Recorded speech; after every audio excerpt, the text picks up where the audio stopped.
Hi, everybody. I hope you guys are having a wonderful day.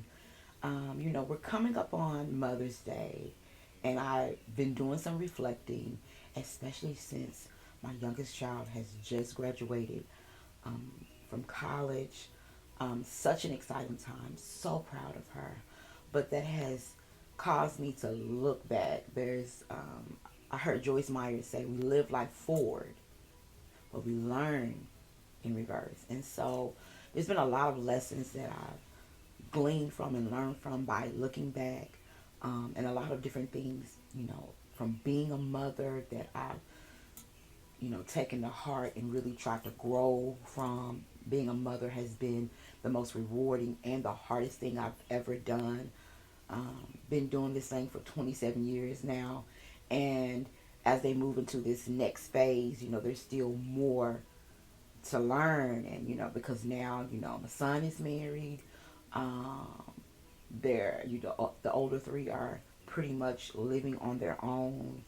And that is a different phase for me. And I remember around the time my sister had retired from service, and she was home. And she stayed with us for a while, and she said, whatever Stormy does, she's gonna have to be in charge. And I was like, why do you say that? And she said, because girl, she just screams and hollers. And at the time, I used to have to be at work at 6 o'clock, so that left them there to kind of get themselves ready. I made sure they had certain things, but they had to get themselves ready so they could walk to school. And it caused me to think about, okay, so is this what I'm showing her? Am I showing her, about screaming, hollering? Because I was a young mother. I was 21 when I entered motherhood. And and I tell them now, when you're in your 20s, you don't have much patience. Some do. I did not.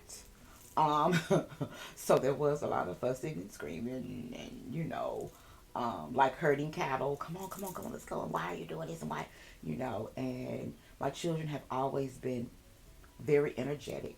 Um, Four of them, and then along with their three cousins, it was seven children in the house. So the house was always busy, and it was always something that needed to be done. And so, a lot of times I screamed, I hollered. But when my sister told me that, I was like, okay, I've got to change how I communicate with them. And I really tried to down myself down, do a little bit more, not so much elevated, calm the way I talk to them.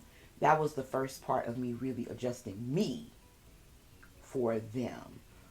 There's a lot of things that I did for them, and I always tell myself I don't have any regrets about anything because I did what I did with the information that I had. I made these decisions, and I don't regret it. Um, they have over the last few years, um, where I have held maybe their hand in their heart, they really held their mother's hand, especially after divorce. They really allowed me to really learn and express what I needed in this time, and also sometimes expressing what I needed better than I could even express it, and even understanding that mommy needs to grow, mommy needs to heal, mommy needs to do this. And so um, that's why I say it's been hard, it's been rewarding. Another lesson that I've had to really take on is when my Stormy went off to college, first in 2015. She wasn't that far away, and that kind of started, you know, hitting at my heart differently because I was ready for them to grow up. So I thought I was ready for them to grow up, go out, because I was like I couldn't wait for that.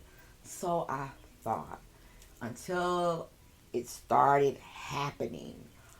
She went off to college in 2015, and then TJ decided that he wanted to go to Houston in 2017. And it kind of broke my heart. It kind of, I was like, why does he want to go so far? But I had watched other parents with their children who kind of held their children back. And I did not want to be the mother to hold their children back because I saw that when they held their children back, Ooh, those children will become angry, and they will cause more problems than anything. And I did not want to do that to my children. Plus, God has started teaching me that my children are not mine to possess. A hard lesson, that He was in control, and that meant that they had to live their life, and it also meant that there were going to be things that either they were going to do, and also decisions that God was going to make on their behalf that I had no control over. And as a mom, that not that I controlled everything, but I controlled everything, if that makes sense. It kind of like, okay, God.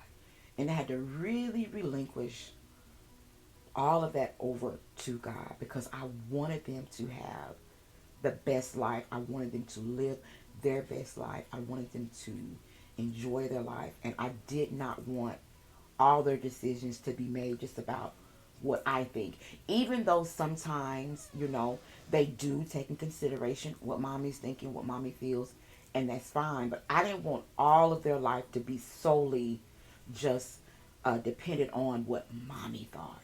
I know that they respect me and all of that, and I had to do right by that respect. I didn't want it to be that if you don't do this my way, then you're mad. I'm mad, and I'm not gonna talk to you. I don't. No, I didn't want to do that, because I want to always be in relationship with them, because I've learned from my own family that sometimes when you butt heads and you don't speak and you don't make those relationships right, you're standing over a grave, and there's no way to make that right once that person is gone.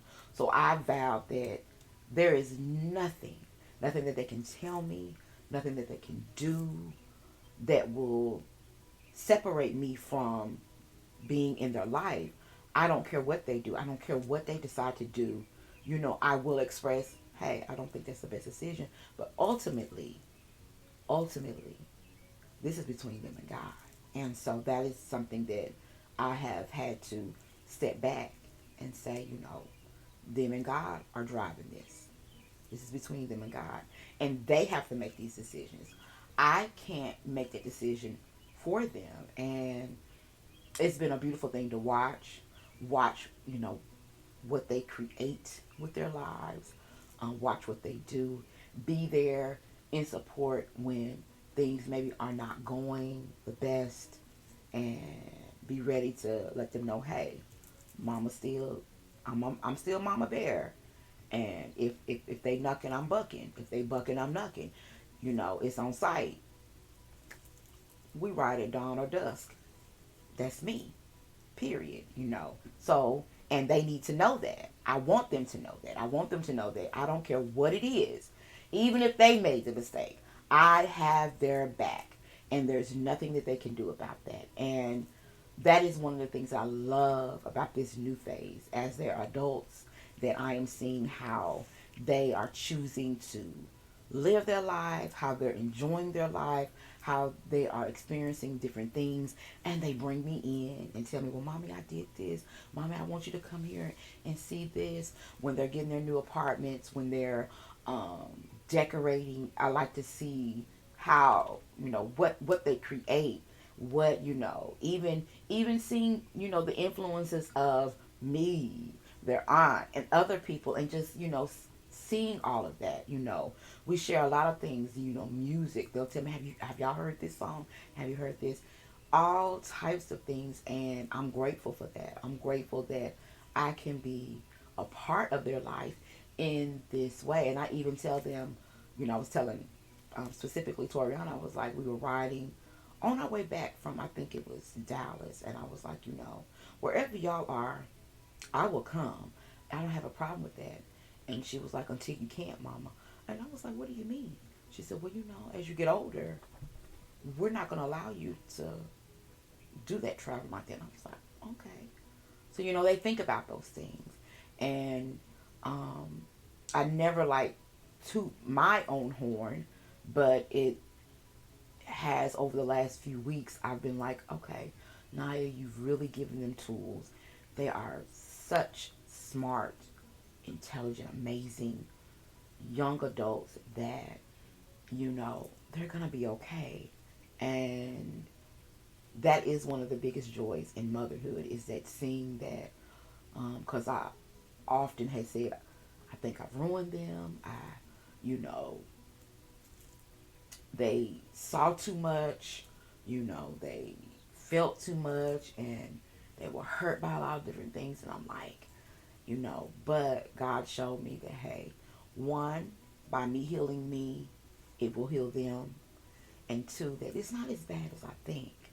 Um, they have a lot of, good things and good memories, and they've learned a lot. And so I'm just grateful.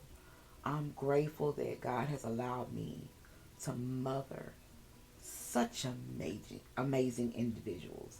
I mean, like, I like them. They are funny. They are true to themselves. Um, they're moody. I mean, but again, they are their mother and their father's child. So that, I mean, they get that. They get it honest. And I love that about them. And I love that, how when they're together, they love each other. They talk to each other, you know, more than they talk to me, because I do, like I said, I pull back because I want them to grow. I don't want them to be dependent on, what I think and what I say. I want them to find their life and their stride outside of me. And I have also, taught them, that stick together, because, as much as I pray and ask God, to give me this long life, I don't know what God's plan is. And that's another thing. I don't know, I want us all to be here for a very long time, but I don't know what God's plan is. And when you think about that, yes, it makes me sad a little bit, but if God is in it, you know, what can I say about that? And I want them to be able to live life without me here. I want them to be able to thrive without me here. I want them to have the tools, but also to be able to love and depend on each other. Not always like what the other one says or what they do, but have a real love for each other at the end of the day. That is still your sister, that is your brother, you know. And if they're married, you respect your spouse. And that's what we're walking out, because my girls love their sister-in-law, and I love that. She's an amazing young woman, and that's something that, I'm walking into, now being a mother-in-law. Motherhood has stretched me. It has, opened my heart in so many different ways that I didn't know. It has softened me, um, and made me tough in other areas. But I'm grateful. I'm grateful that God has been faithful. I'm grateful that, um, what the enemy thought my children's fate should be, God was like, nah, I have another plan in mind. And all of my prayers, all of my tears, and all of that, laying, like literally laying before the Lord, that has produced some good fruit. And I'm grateful for that. I am so grateful to all of you moms who, um, think that maybe you're not doing a good job. Give yourself grace. Um, be patient with yourself. Sometimes when they're small, they're not as appreciative. But when they get older, they'll be able to express, more of what they were thinking, feeling as growing up. Be open to hear. Be open also to hear, some of the things where they didn't get their part, because the Bible talks about, when I was a child, I thought I was a child, I spake as a child. And sometimes they think as children, but as they get older, they understand more as an adult, like all that you were faced with. So give yourself some grace. You're doing an amazing job. You're an awesome mom.